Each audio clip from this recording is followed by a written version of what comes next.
Bohr model पर कुछ सवाल हम लोग कर लें।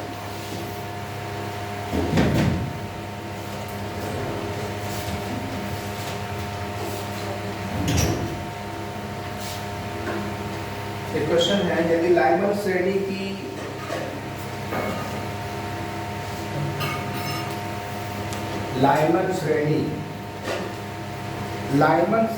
सीमा आवृत्ति दिया हुआ है। सीमा आवृत्ति, लाइमन श्रेणी की सीमा आवृत्ति कितनी है? न्यू एल माना कहा जा रहा है। तो फुंड श्रेणी की सीमा आवृत्ति होगी, फुंड श्रेणी की सीमा आवृत्ति क्या होगी ये आपको बताना है। ठीक है, ऑप्शन दिया हुआ है 16 न्यू एल, इसको न्यू पढ़ते हैं, ठीक है ना, फ्रीक्वेंसी को न्यू पढ़ते हैं, लोग एफ भी बोलते हैं, न्यू जो होता है new L by 16, new L by 25 और चौथा ऑप्शन है 25 न्यू एल। बनाइए तो फिर ट्राई कीजिए। सीमा आवृत्ति समझ रहे हैं ना? सीमा मतलब एक्सट्रीम वाला, सबसे किनारे वाला। इसमें दो ही किनारा है। लाइमन सीरीज में पहली कक्षा में जंप करेगा कहाँ से? 2 से, और सबसे लास्ट वाला आनंद से, है कि नहीं है? तो सीमा कहलाता है आनंद वाला। आनंद से जो जंप करेगा ना तो ये सीमा, उस केस में वो जो फोटोन उत्सर्जित करेगा उसकी आवृत्ति इसको हल करें। पहली बात तो सवाल समझ में आया नहीं है, क्वेश्चन आया समझ में?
बनाइए।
लाइमन सीरीज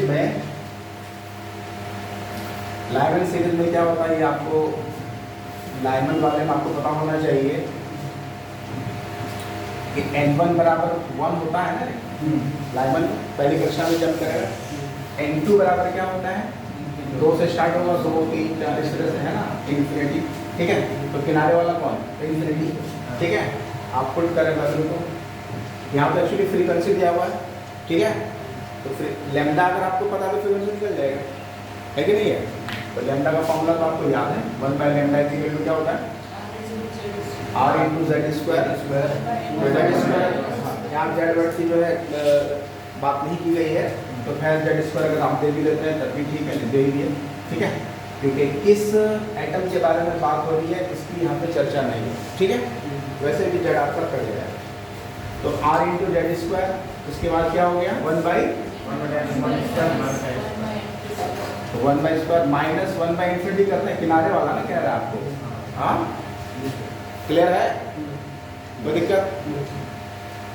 अच्छा देखिए, इसको c से गुना कर देंगे तो c बाई लैम्डा बराबर c इंटू आर, जेड को 1 मान लेते हैं, हाइड्रोजन की बात करते हैं। ठीक है, तो यहाँ पे क्या हो गया 1 माइनस 0 होगा, ऐसा लिख सकते हैं ना।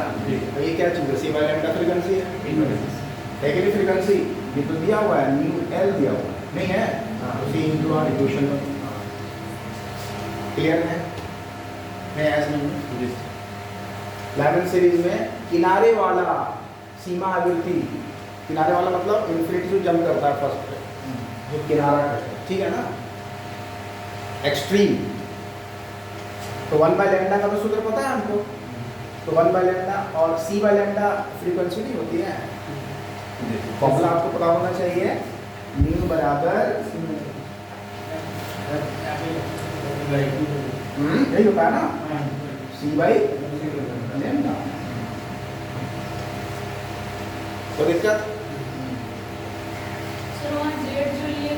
z बराबर 1 ले लिए, हाइड्रोजन एटम के लिए ले लीजिए, नहीं भी लेंगे तब भी चलेगा। तो कुछ नहीं दिया हुआ रहेगा तो 1 लेना चाहिए, कुछ नहीं दिया रहेगा तो z ही लेना चाहिए। बाद में आपको यहाँ पर z रख भी देते हैं तब भी कोई अंतर नहीं होने वाला, ये हम कह रहे हैं। ठीक है, तो कुछ नहीं दिया हुआ है, मान लीजिए एटम की चर्चा नहीं है तो z बराबर 1 ही ले लीजिए, कोई बात नहीं। ठीक है, अगर एटम की चर्चा है तब तो कंसिडर करना है।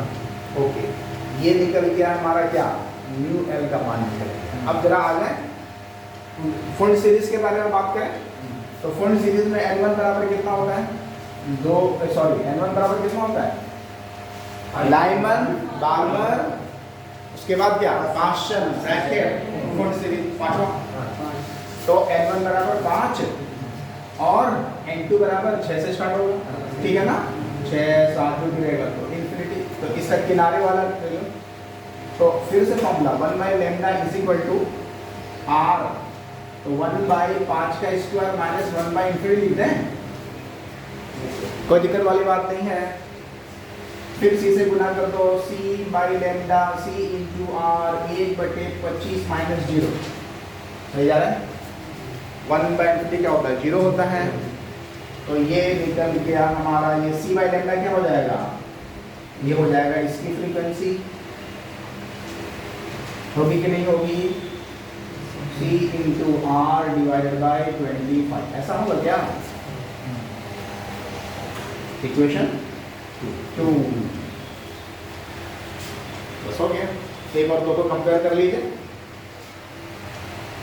एक और दो को कंपेयर कर ले तो क्या हो जाएगा, न्यू बराबर क्या आ जाएगा, देखिए सी आर, ऐसा करें 25 को यहाँ गुना कर दें, 25 इंटू न्यू बराबर सी आर हुआ कि नहीं हुआ, एक और को बराबर है, तो न्यू एल बराबर कितना हो गया 25 इंटू न्यू, तो न्यू बराबर क्या हो गया, न्यू एल बटा 25, ऑप्शन सी।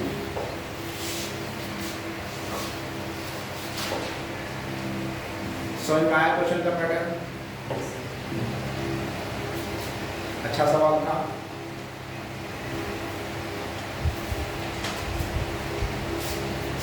ये और ये आपस में बराबर कर दो ना, तो फ्रीक्वेंसी निकल जाएगी न्यू एल बटे 25, होगी कि नहीं। अगर लाइमन सीरीज में फ्रीक्वेंसी न्यू एल है तो फुल सीरीज में सीमा आवृत्ति हो जाएगी न्यू एल बटे 25। क्लियर, चलिए नेक्स्ट क्वेश्चन बनाएंगे जल्दी से। अगला क्वेश्चन आपके सामने है।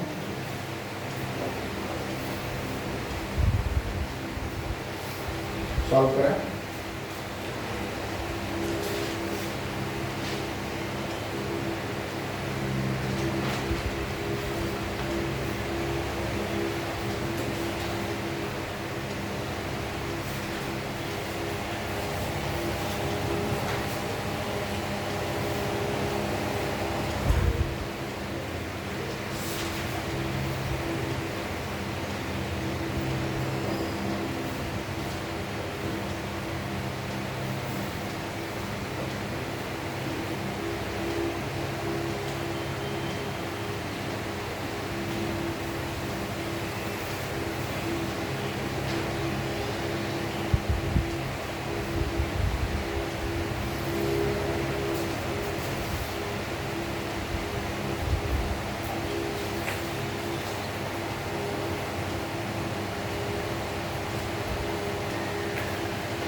और आ रहा है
बेरिलियम प्लस प्लस प्लस है ना, मतलब ये हाइड्रोजन लाइक एटम है,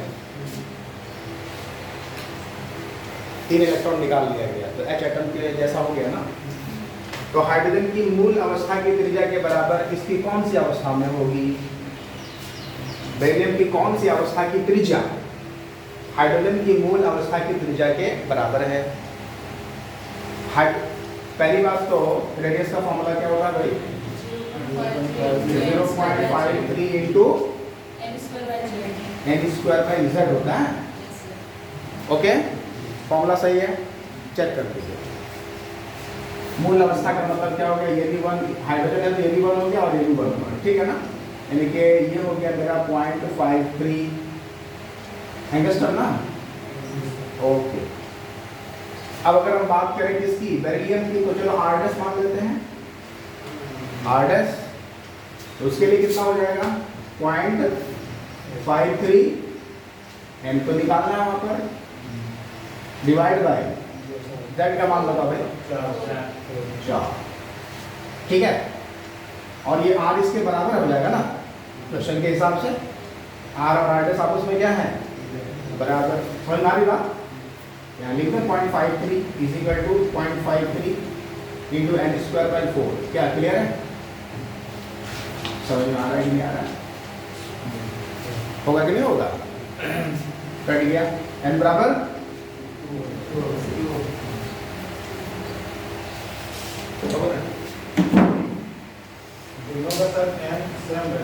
ना, वही तो निकालना है।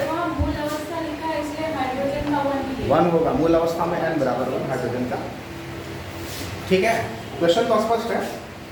बेरिलियम प्लस प्लस प्लस की कौन सी अवस्था की त्रिज्या हाइड्रोजन की मूल अवस्था की त्रिज्या के बराबर है? मूल मतलब ground state, fundamental ground state, ठीक है ना।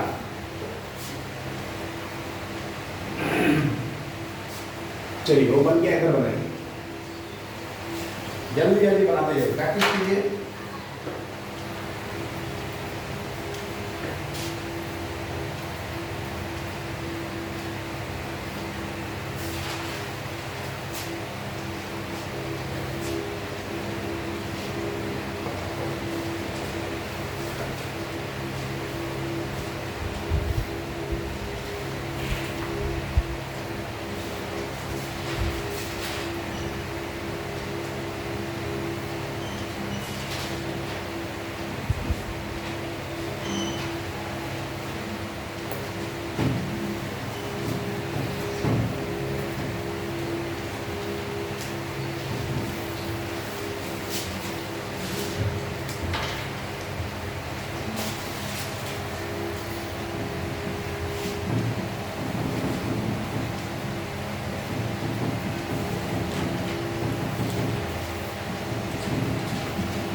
हाइड्रोजन एटम की बामर साइड में सबसे अधिक ऊर्जावान फोटोन की ऊर्जा क्या होगी?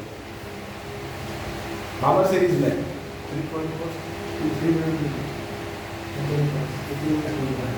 मैक्सिमम एनर्जी वाला फोटोन, तो सबसे पहले मैक्सिमम एनर्जी कहाँ से होगी? एनर्जी जब इंफिनिटी से जंप करेगा n बराबर 2 पर, अधिकतम होगा कि नहीं वहाँ पर? अधिकतम ऊर्जा रिलीज करेगा कि नहीं करेगा? गैप बड़ा बनाएगा, अधिकतम ऊर्जा रिलीज करेगा। अरे बात समझ में नहीं समझ पा रहा?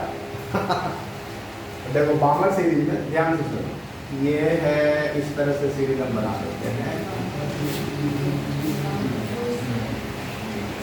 1 2 3 4 5 6 और इस तरह से इंफिनिटी तक जाएगा, है कि नहीं? है बामर के लिए क्या होता है? बामर के लिए क्या होता है? n बराबर 2 पर, यानी कि इस पर जंप करे ना, ये है बामर सीरीज। देखो है कि नहीं, बोलो। तो अधिकतम ऊर्जा वाला फोटोन कौन सा हो सकता है? जो कि इंफिनिटी सबसे ऊपर वाली कक्षा में जंप करे, इसमें वही ना अधिकतम ऊर्जा रिलीज करेगा। तो इसका निकाल लो करस्पॉन्डिंग वेवलेंथ, तो एनर्जी निकाल लो तब भी हो जाएगा। जैसे करना है, एनर्जी का सूत्र क्या है?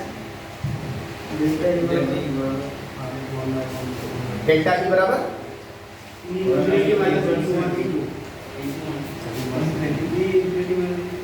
हाँ वो तो है, और एक फॉर्मूला था और क्या यहाँ पर हाइड्रोजन है, तो जेड पर कोई काम ही नहीं है, -1/n² इंफिनिटी। क्लियर? ये जो ऊर्जा आएगी, ये ऊर्जा क्या होगी? अधिकतम। सिक्स कहाँ पर है? 6 से ऊपर 7 भी है, 7 8 9 बोथ है, तो इससे एक्चुअली जो लास्ट वाला हो सकता है तो इंफिनिटी हो सकता है, ठीक है ना? वही वाला मिलेंगे। अरे बात समझ में? ये जो एनर्जी गैप होगा ये अधिकतम ऊर्जा होगा ना, अधिकतम ऊर्जा के लिए तो एक्चुअली ऊर्जा जो होता है, हाँ ऊर्जा डायरेक्ट ऊर्जा ही पूछा है, इसमें सोचना क्या, तो ये निकाल लीजिए कितना आ जाएगा? -13.6 इंटू 1/2 का स्क्वायर 1/4, कितना आराम से 4 से भाग लगा दो,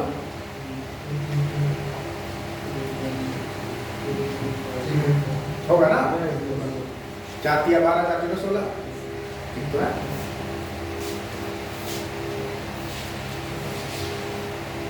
क्लियर है?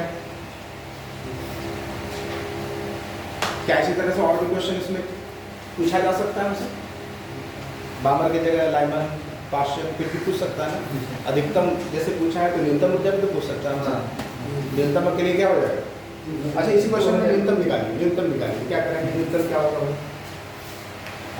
न्यूनतम क्या हो सकता है? ये वाला बिल्कुल करके देखिए तो कितना आ रहा है। डेल्टा ई बराबर -13.6, 1/4 माइनस 1/9 कितना आ गया? -13.6 गुना 9 4 गया 5/36 भाग लगाइए, देखिए कितना आ रहा है। निकालिए कंप्यूटर मोबाइल। सर इसका माइनस वैल्यू नहीं होगी? मैग्नीट्यूड लेंगे माइनस ऑप्शन में ना। अधिकतम ऊर्जा वाला फोटोन कितना है? अधिकतम ऊर्जा वाला फोटोन बस ये पूछा है। वो चाहे ऊपर से जंप करे या नीचे, जब ऊपर से जंप करेगा तो एनर्जी रिलीज करेगा, जब उसको नीचे से ऊपर ले जाएंगे तो एनर्जी देना होगा तो वही, ठीक है ना? कितना आ रहा? 1.8 आ रहा है। 5 को इससे गुना कर दिया ना, 13/65, ठीक है 1.8 लगभग समझ में आ गया।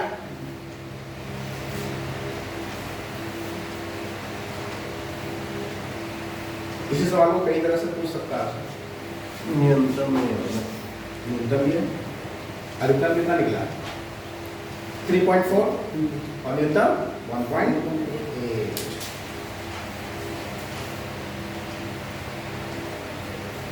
चलिए नेक्स्ट सवाल बात करेंगे, इसको सॉल्व करें। इसको मिला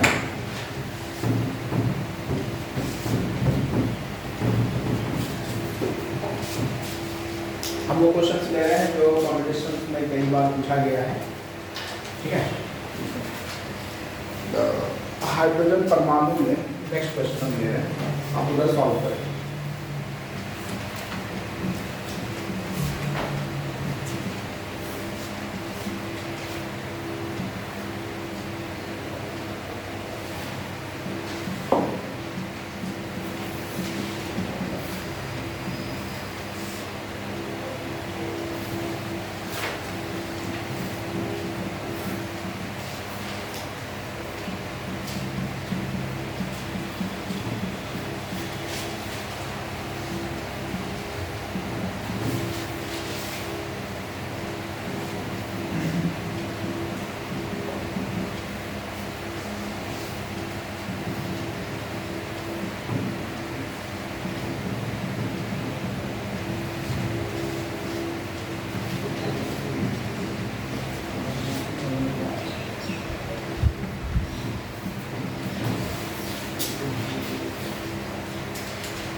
और करके नदी आया और होगा सब लोग बुलाए।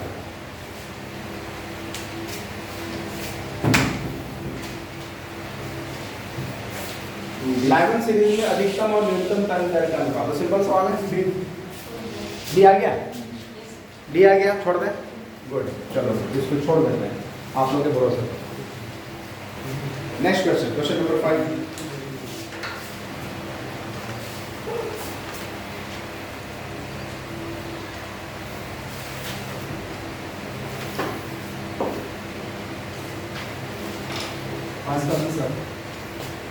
पाँच का बी। कक्षा बढ़ेगी, बढ़ेगी ना कक्षा? प्रथम की अगर इतनी है तो द्वितीय की बढ़ेगी, बढ़ता जाएगा ना कक्षा। सीधा फॉर्मूला है तुम्हारे पास। फॉर्मूला क्या है? रेडियस का formula N square by Z है ना, हाँ तो एन स्क्वायर है। तो तीसरा 3 दिया 9, 9 को गुना करते इससे, आंसर भी वेरी गुड।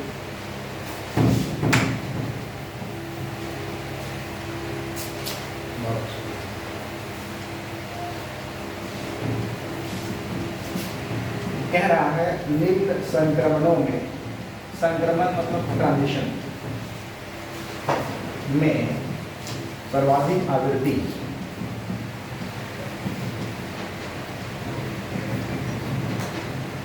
किसकी है?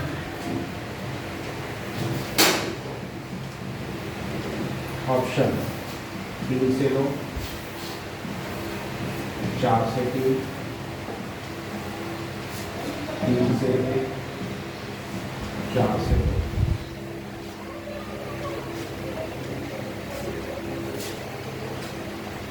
ये ट्रांजिशन दिखाया जा रहा है, इलेक्ट्रॉन का ट्रांजिशन, ठीक है ना, तीसरी से दूसरी कक्षा, दूसरी से इस तरह से दिखा रहा है। तो कह रहा है कि इसमें सबसे अधिक आवृत्ति वाला कौन ट्रांजिशन आपको दिखाई दे रहा है? कौन सा ट्रांजिशन है सबसे अधिक आवृत्ति वाला?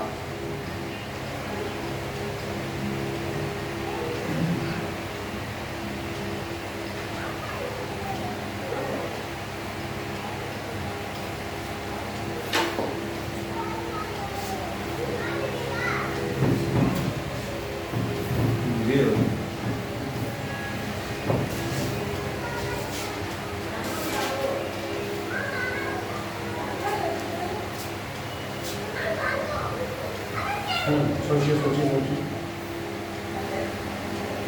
सोचता बताए। एक ने बताया भी, और लोग बताए।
कौन सा आंसर हुआ?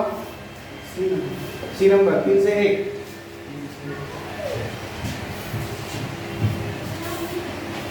क्या सही? 3 से 1।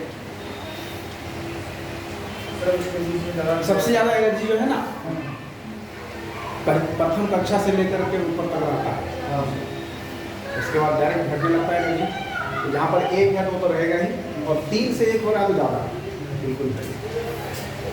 सबसे अधिक एनर्जी किसमें रिलीज होगी? कौन सा फोटोन? जब तीसरे से वो 4 से 3 नहीं होगा, 3 से 2 भी, 4 से 2 भी नहीं होगा। एक जहाँ पर है वो देखो उसमें 2 कक्षा कर दी है कि नहीं है? जी हाँ, क्लियर है? 3 से। चलिए नेक्स्ट क्वेश्चन। इलेक्ट्रॉन जो है हाइड्रोजन एटम की 5वीं कक्षा से 4थी कक्षा में जंप करता है। रेडबर्ग कांस्टेंट अगर 10 पर पावर 7 प्रति मीटर हो तो एमिटेड फोटोन की आवृत्ति क्या होगी?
हो गया ये वाला?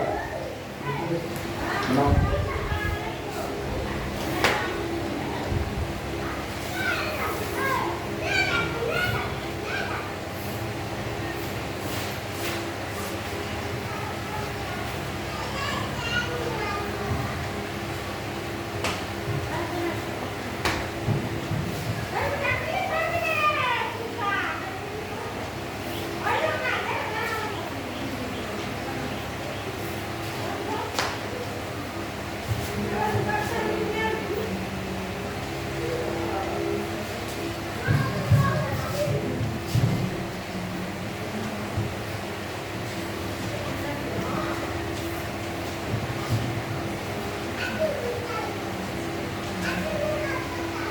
E5 माइनस E4 इतना ही ना एनर्जी का फोटोन उत्सर्जित होगा, हाँ? और उसकी ऊर्जा क्या होती है? Frequency of energy of photon का फ्रीक्वेंसी के टर्म में H/F नहीं होता है, होता है कि नहीं होता है? E5 माइनस E4 बराबर क्या होता है? हो सकता है ना HF H/U या H/F ऊर्जा का सूत्र 5 कक्षा अधिकतम ऊर्जा होगी और 4 में क्या होगा, उससे कम होगा ना। दोनों का जो अंतर होगा वो फोटोन की ऊर्जा के बराबर है। किसी भी फोटोन की ऊर्जा होती है ना H/F नहीं होती है, हाँ या ना? हाँ, H/F फोटोन की ऊर्जा का सूत्र होता है। फोटोन की ऊर्जा प्लांट में फॉर्मूला दिया है ना, तो कई बार आपको यूज करें E बराबर H/F। अगर फोटोन की संख्या n है तो n into H into F, n है फोटोन की संख्या, नंबर ऑफ फोटोन्स, ठीक है? आइंस्टीन का समीकरण mc² है कि नहीं है? ऊर्जा का सूत्र किसी भी कण के लिए जब वो स्पीड ऑफ लाइट के साथ उसको मल्टीप्लाई करें तो एनर्जी देगा वो। तो ये होना चाहिए ना यहाँ पर, क्लियर है? फॉर्मूला बताओ E का, एनर्जी का फॉर्मूला क्या है? किसी भी कक्षा के लिए एनर्जी का फॉर्मूला,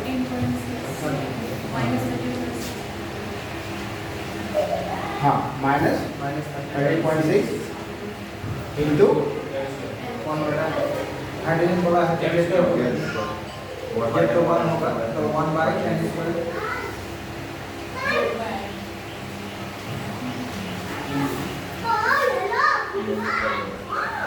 अच्छा, तो डायरेक्ट निकल सकता है, हाँ बोलिए। जेड स्क्वायर है, Z square by N square, Z square by N square और 1 बाय कहाँ से जब कर रहा है? 5वीं से चौथा, तो 4 का स्क्वायर माइनस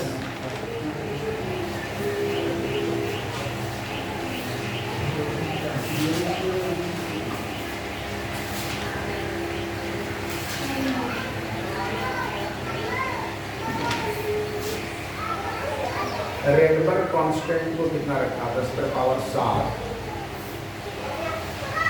आर को लेना है, हाँ, आर को लेना है, रेडबर्ग कांस्टेंट को आर इंटू कहाँ यहाँ पर आ रहा है? एन स्क्वायर नहीं, 1/n स्क्वायर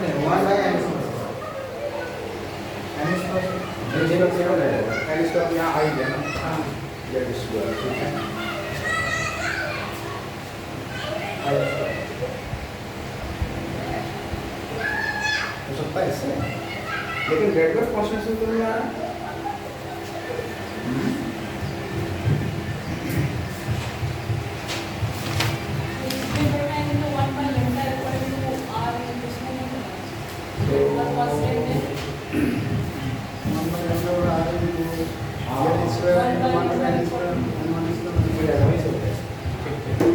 वहाँ से क्या निकालना है? आवृत्ति निकालना, वही समझ जाएगा।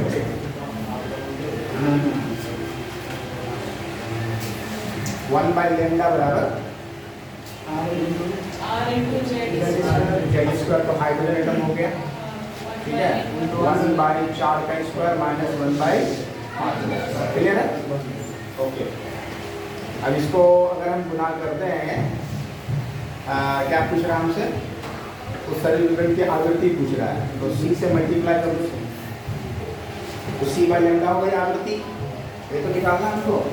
तो आवृत्ति न्यू मान लिया, सी का मान 3 गुना 10 पर पावर 8, रेडबर्ग कांस्टेंट का मान 10 पर पावर 7, सही है ना। और यहाँ पे कितना हो गया 1/16 माइनस 1/25, ठीक है। 25 में 16 जाएगा कितना हुआ 9 होगा ऐसा, ठीक है। एलसीएम ले लेंगे, 25 गुना 16 नीचे आ गया, ऊपर 25 माइनस 16 9, चलिए कितना आ गया देखिए तो किस ऑप्शन के करीब हम लोग पहुंचे। 9 क्या 27, 16 गुना 25, अच्छा 400 होगा, नीचे 400 होगा, वो 2 जीरो पर उठा देंगे, नीचे 400 हो जाएगा ना। हाँ, तो 4 में 2 जीरो उठाएंगे, 27/4 10 पर पावर पावर 8 7 15 13, क्लियर है। ऑप्शन सी है सही है कैलकुलेशन ना, क्योंकि इसी में डिफरेंस है 12 13 14, एक्यूरेसी होनी चाहिए, तो गलत हो जाएगा। 6.75 तो सब में है कि नहीं, क्लियर।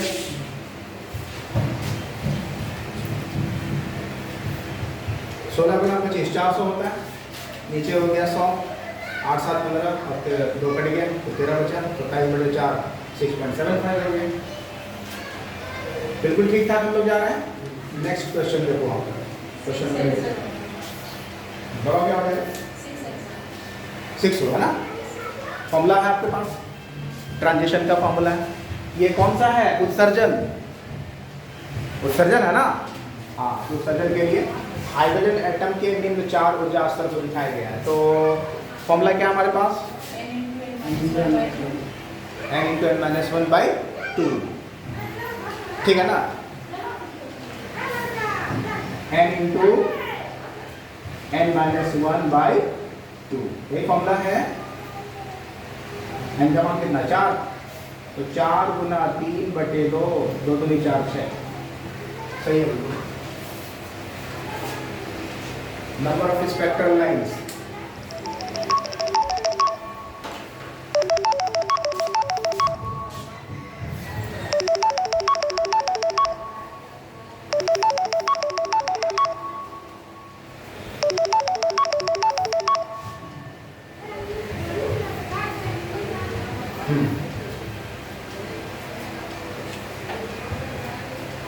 क्लियर है।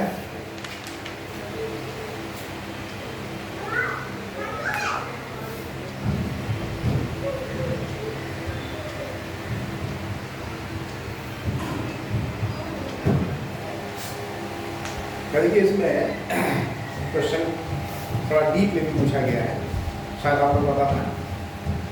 बाल्मर सीरीज की दूसरी रेखा का रंग क्या होगा, बाल्मर सीरीज की दूसरी रेखा का रंग क्या होगा, क्या ऑप्शन है, नीला पीला लाल बैंगनी। बाल्मर सीरीज तो विजिबल लाइट में, विजिबल में तो 7 कलर है, 7 कलर में से कौन सा कलर है। तो आपको सबसे पहले क्या करना होगा, मतलब डीप इसलिए है क्योंकि आपको वेवलेंथ के साथ कलर याद रखना पड़ेगा। आप वेवलेंथ तो निकाल सकते हैं, है कि नहीं है। मेरे ख्याल से कम ये तो याद होना चाहिए 400 से लेकर 700 नैनोमीटर है ना विजिबल लाइट में रेंज है। 800 से 400 लेकर के 800 तक, ठीक है। तो 800 किसका हो सकता है तरंग और 400 किसका, रेड का 800 हो सकता है, ये तो याद रखना चाहिए। अधिकतम वेवलेंथ किसका, लाल का। न्यूनतम किसका हो जाएगा,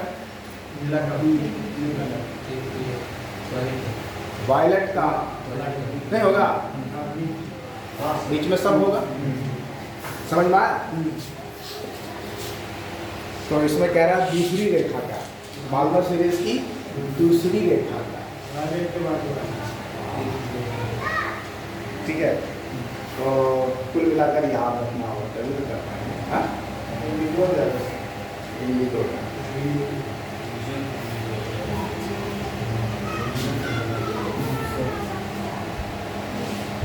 सर कैसे जानेंगे कौन सा ये होगा? वैल्यू का तो कुछ माइनस ही होता है। पहले तो हम सेकंड वाले का वैल्यू निकाल लेंगे, वैल्यू निकल जाएगा ना, वाली निकल गया 4580 एंगस्ट्रम एग्जाम्पल के तौर पर। अब वो किस कलर के लिए है वो याद रखना होगा, वो याद रखना होगा। तो आप लोग क्या कीजिएगा, सातों कलर का वेवलेंथ याद रखना है और उसके करस्पॉन्डिंग नाम लिख करके याद रखना लोअर से हाईएस्ट जी, जैसे भी याद रखें। अच्छा, एक बार वेवलेंथ अगर आपको पता हो गया तो फ्रीक्वेंसी भी आपको मालूम है। क्वेश्चन अगर फ्रीक्वेंसी से पूछ दे, है ना, ये फ्रीक्वेंसी है तो इसका कौन सा करस्पॉन्डिंग कलर है। अरे बात समझ में क्लियर है? तो ये आपको चार्ट बना के याद रखना है।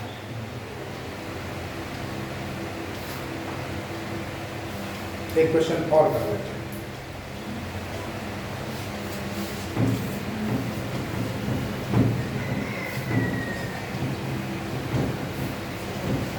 एक क्वेश्चन और कर लेते हैं। देखिए इसमें क्वेश्चन है कि lithium plus plus helium plus तथा हाइड्रोजन में ट्रांजिशन हो रहा है 2 से 1 संक्रमण के लिए। संक्रमण मतलब ट्रांजिशन, सब लोग बनाइए खुद से, के लिए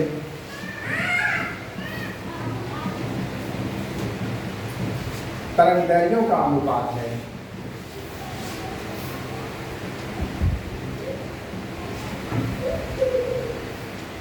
एक अनुपात 2 अनुपात 3 1 अनुपात 4 अनुपात 9 4 अनुपात 9 अनुपात 36 3 अनुपात 2 अनुपात 1। क्वेश्चन क्लियर हुआ?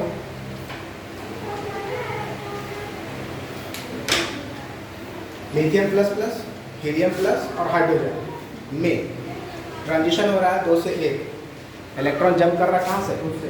दूसरी से प्रथम कक्षा में। तो उसके लिए आपको उस केस में जो तरंगदैर्घ्य वो ये होगा, उसका तीनों के तरंगदैर्घ्य का अनुपात क्या होगा? क्लियर है? कैसे सॉल्व करेंगे?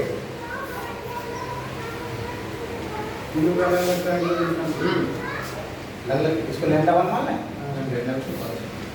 इसको क्या मान लें? लैम्डा 3 मान।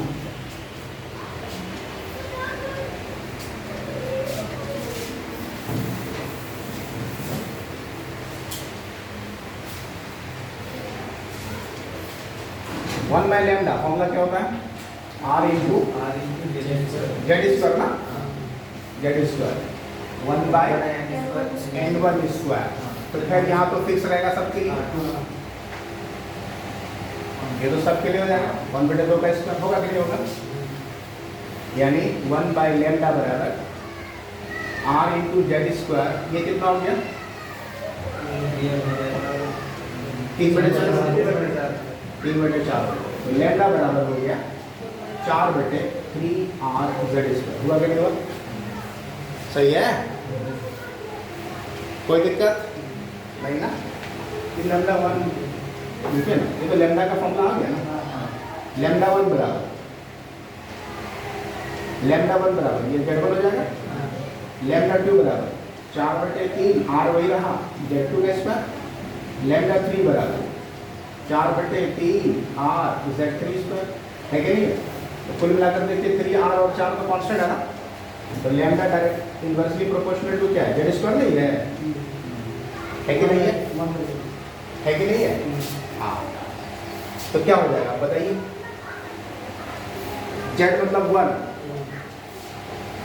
ये हो गया 1, ये कितना होता है? इसका कितना होता है? 3 ना, 3 होता है।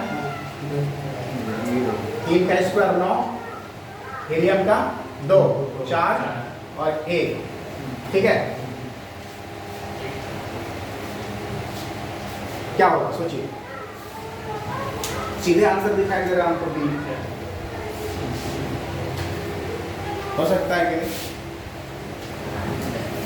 रही बात 9, 4, 1 की वजह से 1/z² है ना, उल्टा होगा ना बन जाएगा तो 1 4 9। देखिए क्वेश्चन कहाँ से कैसे कैसे रिलेट होता है। तो नहीं होगा ना जेड स्क्वायर।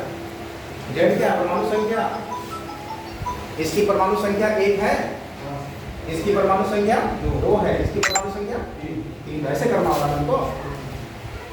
सर वहाँ पे लैम्डा 1/4 आप कॉमन करके कर रहे हैं 4/3 आपको सब में रहेगा लैम्डा। वो वही Z1 का स्क्वायर Z2 का स्क्वायर। हाँ हाँ हाँ ये Z2 है।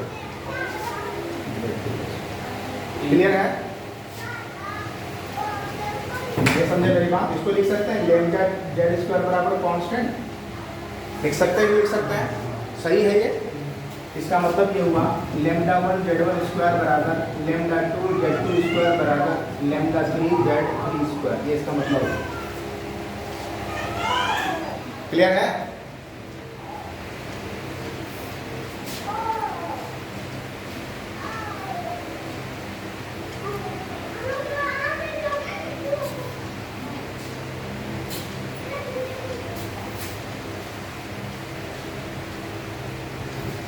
देखिए अब आप थोड़ा सा समझने के लिए इसको अगर हम लेके चलें तो लैम्डा 1 बटे लैम्डा 2 बराबर क्या आ रहा है? Z2 स्क्वायर बटे Z1 स्क्वायर आ रहा है कि नहीं आ रहा है? ठीक है। Z2 क्या चीज़ है? 2 का स्क्वायर 4 बटे 1 हुआ कि नहीं? ठीक है। 4 बटे क्या हो गया?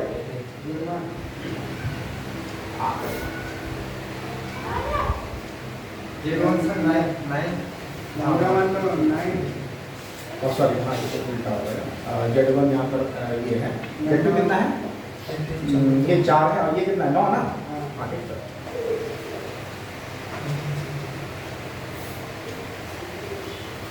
सर वहाँ तो 1 भी 30 वहाँ से- हाँ, ठीक है। Z1 का 1 ही हो जाता है ना।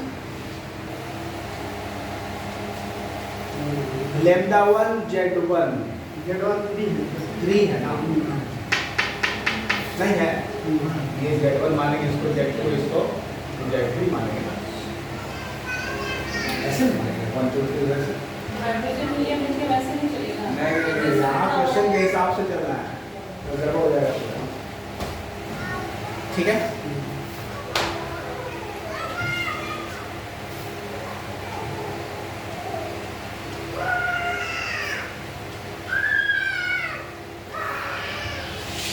नौ 4 1 रेशियो में आएगा क्या हो जाएगा? 1 4 9।